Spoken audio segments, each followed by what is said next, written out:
whether it's Meals on Wheels, whether it's simply being able to get together with a friend who they can't get together with in any other setting, providing transportation, any number of different services, again, which are far more important in more rural settings, in small towns, being able to bring seniors together so they don't have to be, so you can have not only the positive of living in the setting in which you choose, but also the positive of being able to mingle with friends and family and individuals who you spent a great portion of your life with. So I think in many ways, councils on aging create that community aspect for seniors and allow them not only the positive of being together, but the positive of living in the setting that they want and that they can bring the services to them.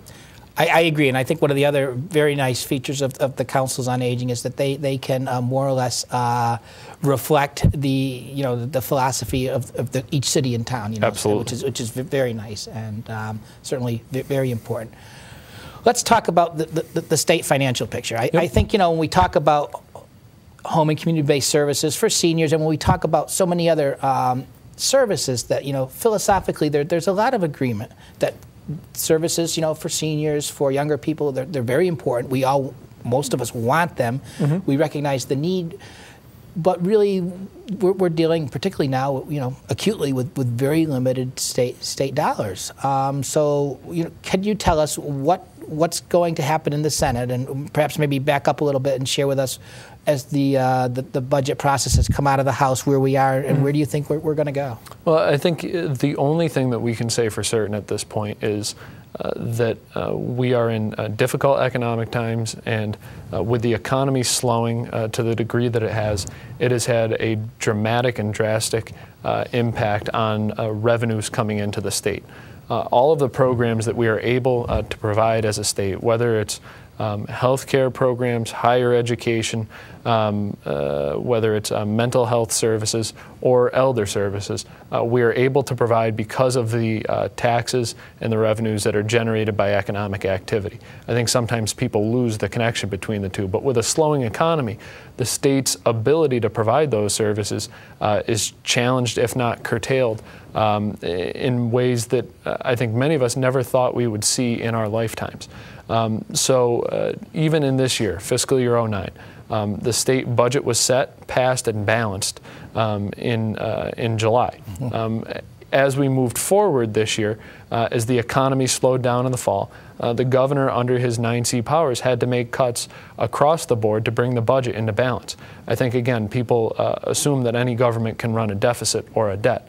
Unlike the federal government, we cannot print money to solve our problems in state government. We are constitutionally mandated to balance our budget. So the governor had to balance the budget mid-year, which led to an initial round of painful cuts in October. Again, the economy slowed down even further, and by January, the governor had to make another $1 billion worth of cuts. And we are expecting over the next 3 months that there may be even yet another $1 billion shortfall in the final 3 months of the fiscal year 2009, which we will have to find a way to balance our budget. Most likely we will do that with the funds from the federal stimulus bill and from our state stabilization account. That will make, much as that will solve the problem in the short run, it will lead to a long-term problem because we will have less of those funds in fiscal years 11 and 12 to try and deal with these issues, which we know will be long-term issues. So the overall impact of all those cuts on elder services has been difficult. We have seen longer waiting lines for home care statewide. We have seen cuts to Meals on Wheels and other programs, which we all think are incredibly important. Now, the House has debated their version of the budget, in which they were able to raise roughly about $900 million from an increase in the sales tax and use that to support some essential core services. We in the Senate believe we may have less money to work with than the House had to work with because the economy continues to slow. All of this is a long way of saying that state government is being forced to do what every small business, what every family is doing across the Commonwealth right now. That is find ways to save money and reduce expenses because we have less money to spend. That being said, I think there is sentiment in the Senate to say that we need to raise revenues, we need to raise some taxes to continue to provide the same safety net, the same basket of core essential services to the people of the Commonwealth. There is a certain point at which cutting becomes absolutely detrimental to the economy of the Commonwealth. There is a certain point at which when you cut someone's mental health services, when you cut home care services to the point where there's a longer and longer waiting list, that other costs add up. Right. We are deflecting the costs as a state, and I think we need to stand up, step up, take responsibility for finding a way to provide those services. We will not be able to spare all of the cuts. We cannot tax our way out of the problem that we're in right now. But some certain increase in revenue, I think, is essential to continue to provide those services, especially in an economic time like now. That's the real catch-22 that we find ourselves in. At a time when people are turning to government the most, government has the least to offer by the way of services because we don't have robust economic growth that would give us the revenues needed to provide those services. So the Senate increased the sales tax. Or the House. I'm sorry. Thank you. The House increased the sales tax from 5% to 6.25%. Correct. And that's something that the Senate is now going to debate. Yes, we will debate that along with many other revenue streams, I believe, from local options for cities and towns, giving them the ability, if they so choose, to raise the hotel and motel tax, giving them the ability to choose to raise the meals tax if they so choose. I think we will look at exemptions. Right now, if you go to the package store, you don't pay sales tax on that transaction. Right now, the telecommunications companies don't pay personal property tax on their poles and wires. That was put in place to make sure we had universal phone service, and I'm pretty sure we've reached that goal, so it may well be time to take away that exemption. And I think this is all just a part of everyone doing their fair share to make sure, again, that we continue to provide those core essential services. I would also say that it isn't about just preserving the status quo.